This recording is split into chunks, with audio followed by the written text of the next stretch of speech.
Kali ini kita akan menggunakan software Stellarium.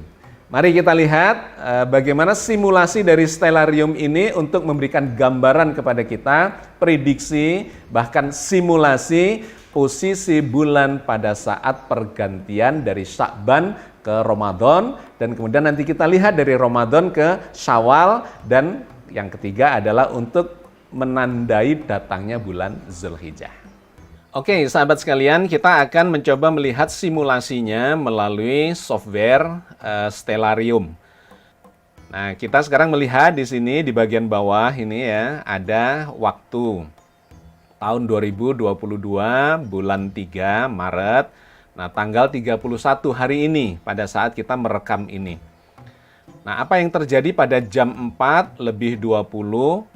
Maka kita melihat ini di bagian timur ya, E ini adalah east, timur. Pada jam 4 pagi lebih 20, Jupiter mulai terbit. Maka kalau kita gerakkan simulasi, ya, simulasi Jupiter akan naik ke atas, jamnya terus bergerak, kemudian disusul oleh terbitnya bulan. Ya, yang kita beri tanda merah ini. Nah, ketika dinaikkan lagi, maka kita akan melihat matahari terbit sekitar jam ini didahului oleh Merkurius ya. Nah, akan terbitlah ini matahari sekitar setengah 6 pagi. Maka terus akan bergerak, kita lihat pergerakannya. Nah, matahari sudah terbit, bulan ada di atasnya. Kemudian Jupiter lebih di atasnya lagi, ini ada Merkurius. Nah, maka kita coba gerakkan secara cepat per jam. Ini jam 6, sekarang kita gerakkan jam 7. Matahari meninggi, jam 8 meninggi ya. Kita tarik, coba lihat. Nah, meninggi ke puncak langit jam 9. Kita naikkan lagi jam 10, jam 11.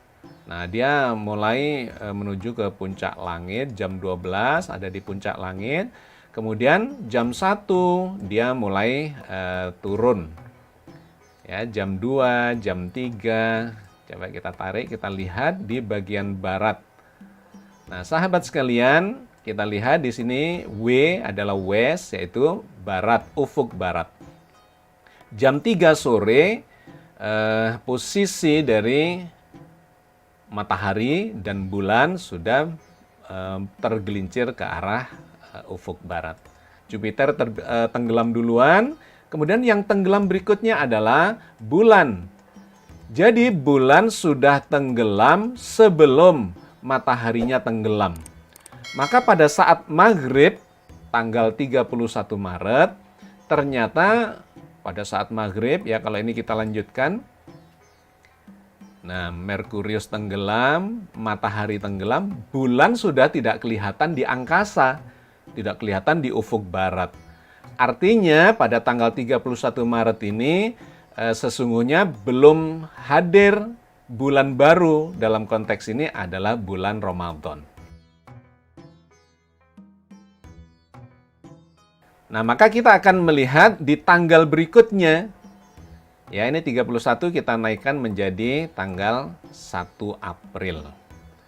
Pada tanggal 1 April di sekitar jam 16 sore, ternyata posisi bulannya di atasnya matahari. Jadi kalau ini kita tarik lagi, tadinya kalau kita tarik sampai terbit, maka yang terbit duluan itu adalah matahari, bulannya ketinggalan. Sehingga kalau kita tambah waktunya, kita simulasikan pergerakan waktunya, maka matahari bersama bulan akan bergerak menuju tempat tenggelamnya. Jupiter ini akan tenggelam duluan. Nah, jam 16 lebih 22. Kemudian terus berikutnya akan disusul tenggelamnya Merkurius. Pada jam 17 lebih sekitar 25 menit. Nah, ini Merkurius akan tenggelam duluan.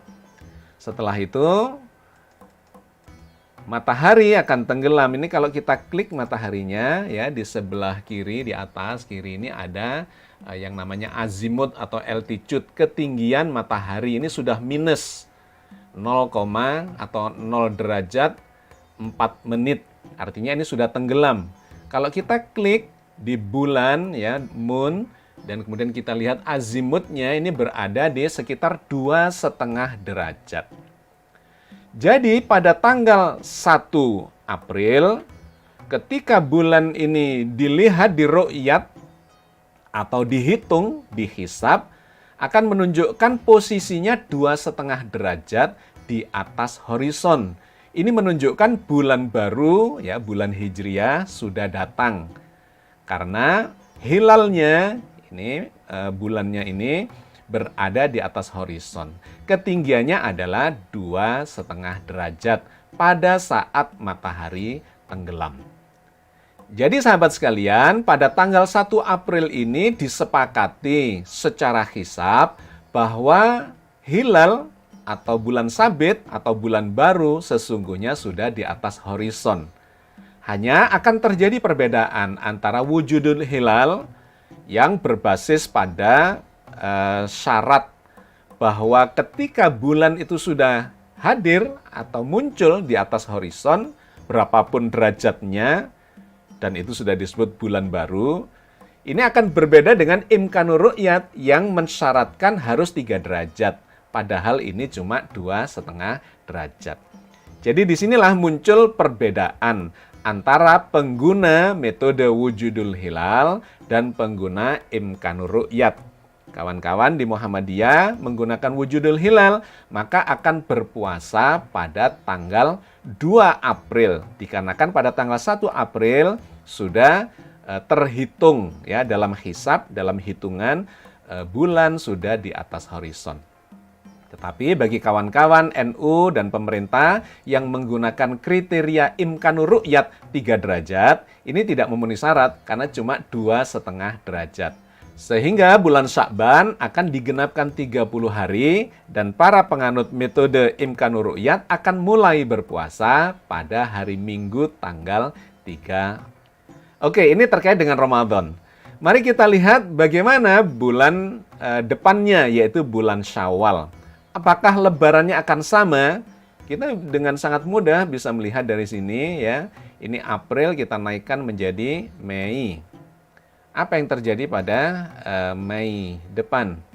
Nah, kita lihat ternyata pada tanggal 1 Mei jam 17:16, kalau kita gerakkan, kita simulasikan matahari tenggelam, ya, di sini mulai tenggelam karena kalau kita klik, kita lihat di bagian kiri atas ini ada azimutnya, ini sudah minus 0 derajat, berarti sudah tenggelam. Lantas kita klik moon atau bulan, kita lihat ketinggiannya, azimut dan altitude-nya adalah 5 derajat. Sehingga sudah bisa dipastikan berdasarkan software ini bahwa lebarannya akan bersamaan. Kenapa? Karena tidak kontroversial, posisi bulannya ada di 5 derajat. Bagi yang menganut wujudul hilal, sudah di atas 0 derajat, wujud, datanglah bulan baru, yaitu Syawal. Bagi yang mengikuti imkanur ru'yat, karena di atas 3 derajat, juga sudah datanglah bulan Syawal. Jadi lebarannya kita akan bersama. Nah, jadi sahabat sekalian, lebarannya kita akan bersama. Tetapi yang menarik kalau kita lanjutkan untuk melihat apakah nanti Idul Adha itu bersamaan, ternyata juga kontroversial. Kita tinggal melihat di sini, ini bulan Mei, ya, atau Syawal. Kalau kita tambah 1 bulan lagi, Juni, pada tanggal 1 itu masuk Zulqa'dah, ya, atau Zulqa'dah. Nah, kita tambah lagi untuk mendapatkan Zulhijjah. Jadi kita tambah menjadi 1 bulan lagi. Posisinya ternyata kontroversial. Bisa kita lihat di sini. Pada tanggal 29 Juni itu setara dengan 29 Zulqa'dah untuk melihat apakah Zulhijjah sudah datang. Kita akan melihat juga di waktu maghrib. Nah, ini kita lihat jam 17:12. Kalau kita gerakkan saat matahari tenggelam, ya, kalau kita klik ini mataharinya, kita bisa melihat ketinggiannya di sini, ini sudah minus 0 derajat, berarti sudah tenggelam. Berapa tingginya bulan? Kalau kita klik akan muncul di sini, ternyata cuma 2 derajat. Ya, kurang lebih di 2 derajat. Karena itu kembali lagi kontroversial. Karena 2 derajat berarti belum wujud bagi yang menggunakan imkanur ru'yat. Batasnya adalah 3 derajat. Tetapi ini sudah wujud bagi pengguna wujudul hilal. Maka kembali akan terjadi perbedaan pada Idul Adha tahun ini. Oke ya sahabat sekalian, jadi sangat clear ketika kita menggunakan teknologi karena memang teknologi sudah sedemikian maju. Kita sudah bisa melihat simulasinya kapan datangnya Ramadan, kapan datangnya Idul Fitri, dan kapan datangnya Idul Adha. Oke sahabat sekalian, itulah fenomena yang bakal terjadi atau kontroversi yang terjadi seiring dengan datangnya bulan suci Ramadan.